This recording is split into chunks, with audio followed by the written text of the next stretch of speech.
Tribes that live at the bottom of the Grand Canyon. So all the other 10 tribes, they live kind of like at the top. They own land at the Grand Canyon, at the rim. This tribe is the only one that lives at the bottom, okay? And since they live at the bottom, they have these beautiful blue-green waterfalls. Okay, I mean, it's really pretty. Like, you can look up videos on it. And about 20,000 people hike down there every year to go see these beautiful waterfalls, right? Now, because they live at the bottom, they're also the smallest tribe. So in total, there's about 650 members that are in the tribe, but only about 150 to 250 live at the bottom at a time. A lot of times they go, they don't even have high school over there. A lot of times they go to school, they go up the trail, and they study up here. But the Havasupai tribe, a really important tribe. The trail that we're going to take later, it's called Bright Angel Trail. They're the only tribe that gets their mail by mules.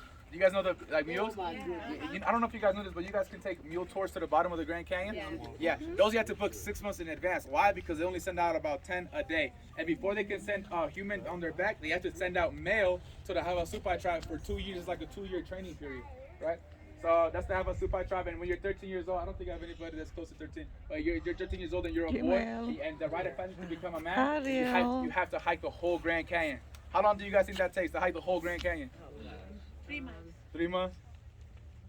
No idea? More than 3 months. A year, 6 months. 6 months. So it'll take you 6 months, and then you come back, and that's like, now you're a man, right? Now let's talk about the Walapai tribe.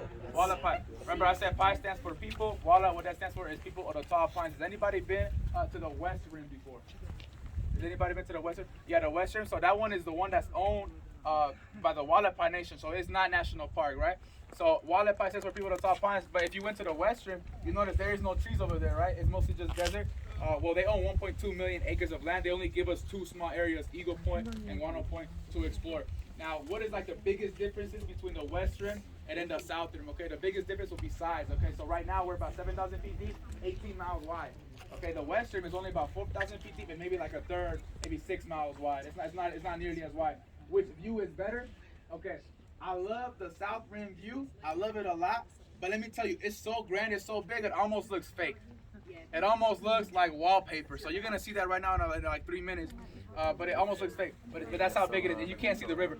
Over at West Rim, it's not as grand. But since it's smaller, it gives that more three-dimensional look. And then you can also see the river. So, but me personally, I like the South Rim better.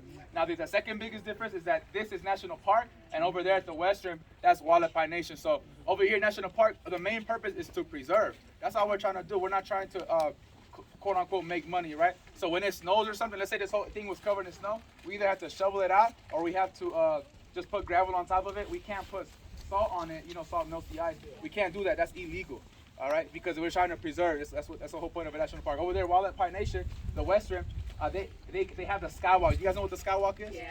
Skywalk is that glass bridge where you can look 4,000 feet down into the canyon. Now that's $35, right? And then they also have helicopter tours. That's $260. And they have a zip line. But let me tell you, this is how they get you. Okay? The skywalk, guess what? You can't take your phone in there. You have to put your phone in a free locker, and then they take the picture for you. And guess how much they charge you? $65. Oh my Lord. And guess what? They don't print it for you. No, they email it to you. That's how they do it, right? And then the zip line, you think you're gonna zip line across the Grand Canyon? No, it's on the side. It's on the side, so that's how they get you as well. Now the helicopter tour, a lot of people, they tell me that they love it, right? Now which one makes more money? It depends. So over here at the South Rim, this one's the more popular one. So this one will get about 5 million visitors a year. Over at the Western, this one only gets about 2 million visitors a year. But however, the Western, they make more per person. Why? Because if you look on like Groupon or wherever you guys bought your ticket, you guys notice the West Rim is actually more expensive than the South Rim tour. But the West Rim is 2 hours closer to Las Vegas. So how come if it's closer, it costs more money, right? Well, they charge per person. Over there, it's $65 just to get in. Okay, $35 for the skywalk, $260 for the helicopter. I think $65 for the zip line. Over here, no matter, our bus, it wasn't that full today. It was 40 people, but it could have been full 50 people, or it could have been just 10 people. No matter what, that bus is $300. So, but this one, like I said, gets 3 million more visitors a year. I just don't know which one makes more money. Yavapai, that stands for people of the sun. Navajo is the largest tribe here in the United States, over 300,000 members. So that, remember, Havasupai, smallest tribe, 250. This one is the biggest one, 300,000 people that Navajo. Now they get the free tuition here in the United States, so I think that's nice. Now the Opie tribe, what they're known for their jewelry, they're known for their music instruments, they're known for their pottery, they're known for their handmade rugs. Okay, so we're gonna get a chance. We're gonna check out the Opie house, which is like their gift shop that they have here at the Grand Canyon. Let me tell you, those handmade rugs, they're 2x3 feet. Guess how much they cost? $1,000. Some of them, but they start off at 600. 2x3 rug, and they tell you just to make that small rug of 2x3 is like a whole week, in hours. All right, but yeah, who's ready to go see the Grand Canyon? All right, let's go. Where we're going is called